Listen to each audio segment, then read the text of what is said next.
As you might have noticed, I am not Elizabeth. I'm Axel Chorlu. I'm a trustee of the Levantine Heritage Foundation. I'm also a historian of the Levantines, of the Byzantines, of the Ottomans, of food, military affairs, all kinds of things in between. In this conference, I have the luxury of not making an actual research presentation, so I'm very, very comfortable, unlike my colleagues over here. So our panel today, our first panel, is titled Dignitaries in the Levantine World. And our first presenter is Umberto Signori from the State University of Milan. And his title is Greeks in the Service of the Republic of Venice, Venetian Consuls in the Ottoman Empire, 1670 to 1715.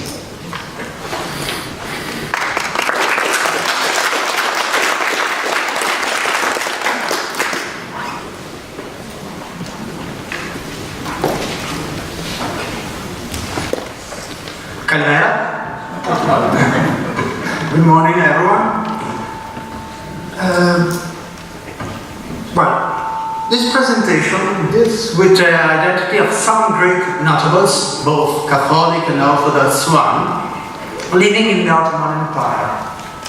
And as you can see, especially I studied the archipelago, the Morea and Athens, from the end of the war for Crete and the end of Morean War. So a period where these geographic areas were extremely and closely involved. Well, the Greek at the service of Venice were different, heterogeneous people who came from many different parts of the Aegean world. The threads that bound them together were a common Greek language, but of course they could speak and write in Italian. A common political heritage, since the majority of them were Ottoman subjects, and of most a common faith that of course was a Christian faith, and most of them was especially the Catholic one. Indeed, the assimilation of the Greek identity with the Orthodox faith was a process that got used to realizing at the end of the 18th century, so later. This presentation explores two main directions. The first is to analyze the social background of those Greek notables that petitioned different Venetian magistracies to be recognized as consuls in the Eastern Mediterranean. The second goal is to examine the reasons that motivated these individuals to seek a formal recognition of their status as consuls.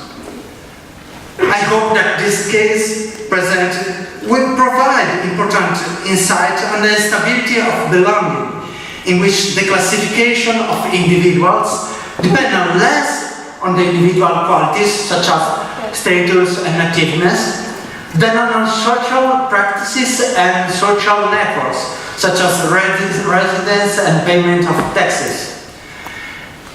I will focus more on process of identification, that is the process through which people claim to be or were identified as a member of a community, than on the quest of identity. I will not talk about Greekness. I will talk about Venetian Greeks and Ottoman Greeks.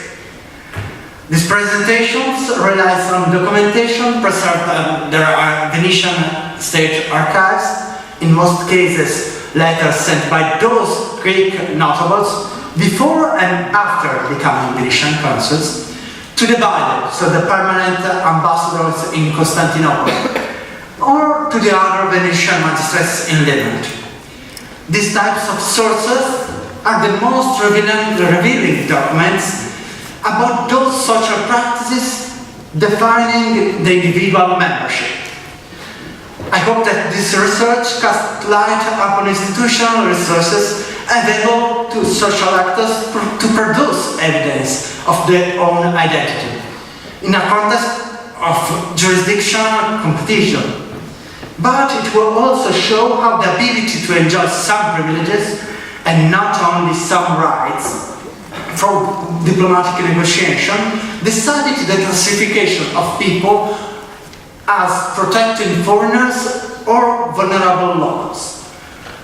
Well, but who were the Venetian consuls in the Ottoman Greece? Here we have Gasparo Condostarlo, that before being appointed as Venetian consuls in Chania, or Crete, in 1670, he had already been appointed for the same position in Athens. He came from the Ottoman island of Andros, that you can see there.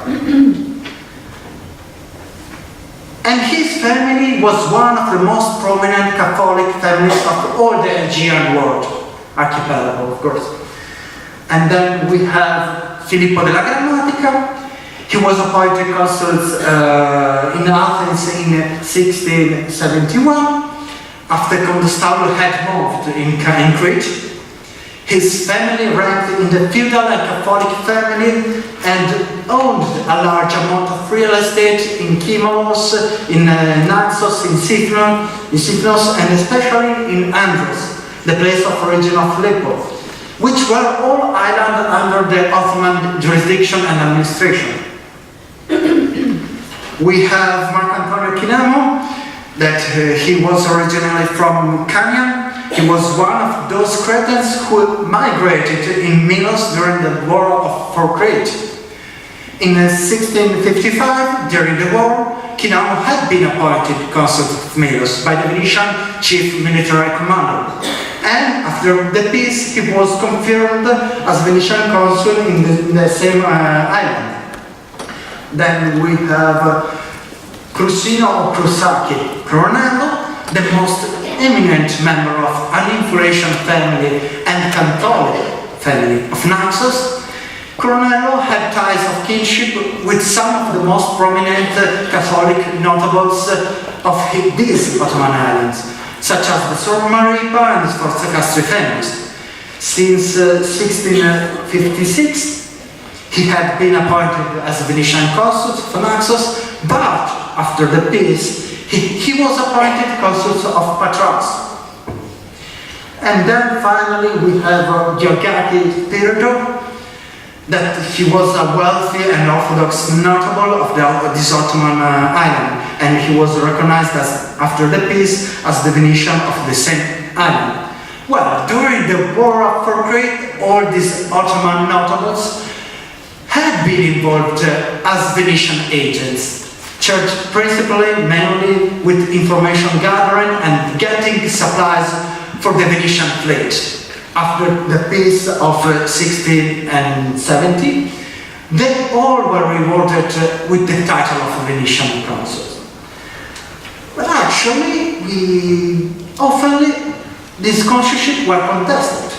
We have the case of the island of Kimolos, that was traditionally under the jurisdiction of the consuls of Milos. We have this Matteo Mondino, a member of the Orthodox local nobility, so in other words, an Ottoman subject again, who claimed to have been appointed Venetian consuls of this Ottoman island in 1669. This position was questioned by the Venetian consuls of Milos, the aforementioned Cinamo, and then by the Catholic bishop and apostolic delegate in Milos. They argued that Mondino could not be recognized as Venetian consuls because of his Orthodox faith and his inability to write in Italian.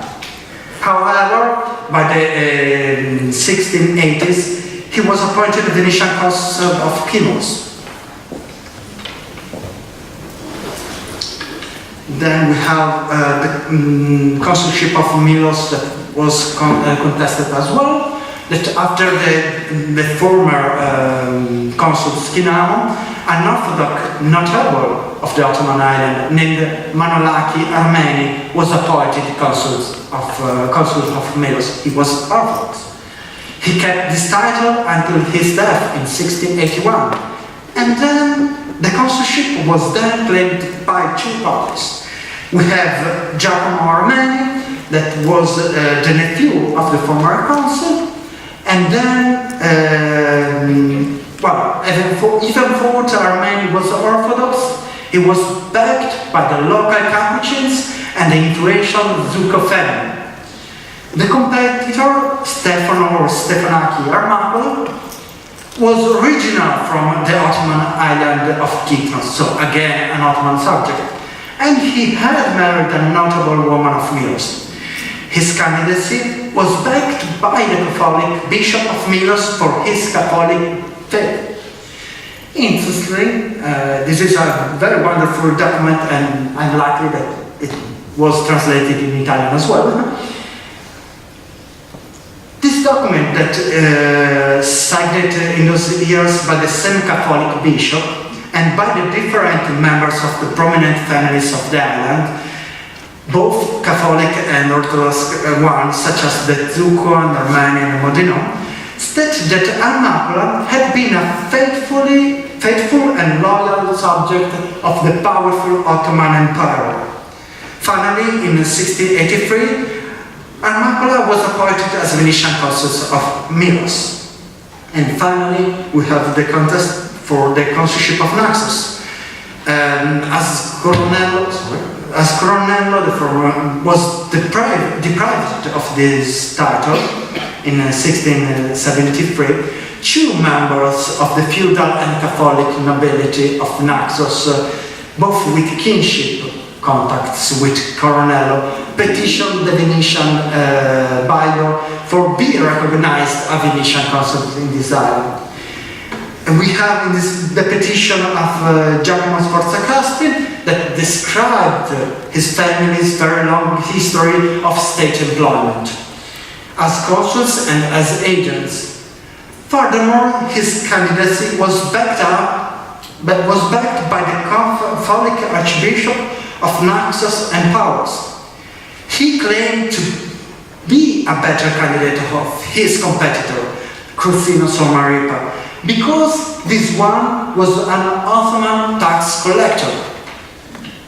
Well, the question is, why become a Venetian consul? Because, thank you, we know that the income from many of these consuls was not overly generous. We have the petition of Gasparo Condestaro that stated that during the war for Crete, the Turkish persecutions had brought the massacre of my house. And in order to regain his freedom from the status of enslavement, he had paid a very large amount of cash. He claimed the title of Venetian consul to secure his own life and to gain honor and profit. In another petition that was made from Condestaro himself, that asked the consulship of Andros and Mykonos in favor of his son-in-law Costantino Liprandi. He begged this request not for utilitarian evaluation, but for a Liprandi honor and preservation from the hidden pearls, because as consuls with Berat, it was a sultanic deed of appointment, he would live protected from every bad treatment. And then we have the petition of the consuls of Athens, Filippo Della Grammatica, that as soon as he was informed of the deprivation of his own title, petitioned the Venetian ambassador by calling him my only protector and relief from my misery. And, of course, he asked to the ambassador to live under your protection and to get consolation. So, to be recognized again as a Venetian consul. Well, the condition that led this petitioner to ask for Venetian protection highlighted the precarious position of these men and their families on a local level. They were risking losing their right to their properties and their lives. Petition contained valuable information about individuals and their families. However, they need to be read critically. Exaggeration was the rule rather than the exception. Terms such as loyalty, bravery, sacrifice, and service usually was repeated again and again, if somehow it was necessary to remind to the reader again and again of the historical links between the supplicant and the state, the misery or the vulnerability that characterized this petition was related more to their fragile status in the local Ottoman context than to their state of material deprivation. It is important to remember that during this period, Condostaulo, Della Grammatica, Coronella, and Spirit of Venice were among the most prominent noble families on the island of the Ottoman Aegean. Even though they were prominent, notable, because of their complicity with the Venetian patrician and, to a greater extent, the social conflicts with rivals on a local level, they claimed a vulnerability that undermined their privileged status and their prestige and their honor.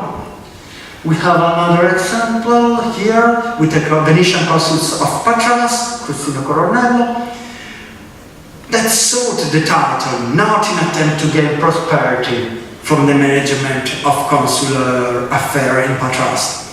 He sought the consulship to strengthen his position on the tension that existed in Naxos, his place of origin, between his family and a prominent member of the Orthodox community, especially with the rival Costantino Cocco, who in 1689 was going to cause the death of Coronello. And we have the case of the consul of Milos, Marcantonio Chinamo, that sought the consular berat in attempt to avoid the identification as Ottoman subject. He rejected to be recorded in the register of natural subject of the Grand Lord and to pay the poll tax, because this imposition was above all a powerful instrument of social classification. So, the payment of the poll tax, that was a social and public practice, would have meant his recognition as an Ottoman subject, something that Chinamo, as well as other individuals seeking the consular title, was trying to prevent. We have an interesting document issued by a Venetian secretary at the 1680s that stated in general terms that the Republic of Venice used to recognize the consular title in the archipelago to individuals who were seeking it, this position to be protected with that character. In 1683, the consuls of Milos, Stefanaki and Armacula, complained about some wealthy lord of Milos who were full of hatred toward him and who were threatening my honor and my life. Motivated by personal animosities, they were trying to remove Armacula from his consular position. In his position, the Venetian ambassador, Armacula has to then his confirmation and his recognition as protected by the Republic of Venice, so that I can be respected and I can manage my position as I have to. And finally, at the beginning of the 18th century, two parties contested the consular title of Paris. Nicholas Pirillo, son and brother of the former Venetian consuls of the Ottoman island, that sought the consulship to strengthen his own social position, which was threatened by some local rivalries.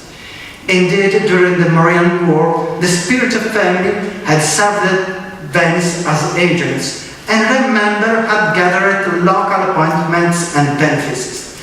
This imbalance of appointments fostered the rivalries between the Spirit of family and some of the other prominent families on the island. Some of these feudal lords wrote a petition, signed in the name of the local community, and reported the immoral behavior of the spiritual family enshrined in dominating the country. They asked to the Venetian Bible to not recognize Niccolò Spirito as Venetian consul, in a way that cut off the means with which he attempted to reign as. The leader of this faction was Giorgio Condili, member of the wealthiest and more influential Orthodox family of Paris, and the other candidate of the consular title. In conclusion, the consular candidate shared the same claim of a precarious position on a local level. Their claim was closely connected with social isolation and exclusion from a local recognition, or with a position which was repeatedly questioned by rivalries and conflicts. They claimed more a fragility of their social status than a lack of wealth. They expressed their misery in front of a reality that could eradicate them on a local level. In order to overcome this misery, these Ottoman Greek notables attempt to strengthen their position by achieving a consular title and berat. By doing so, they were trying to defend their honor and their faith, to which their social practices were closely connected. They were not looking for enjoy extraterritorial rights. They wanted to convert their local vulnerability in a privileged but local status. This stable and privileged status could be negotiated and achieved by these Greek notables only through a construction of bonds of membership and loyalty with the European states, and in this case with the Republic of Venice. They negotiated their identity through their social practices and their social network. Their repeated and public connection to the Republic defined them as Venetians, and this qualities distinguished them, Venetian Greeks, from the other Ottoman Greeks. Thank you for your attention.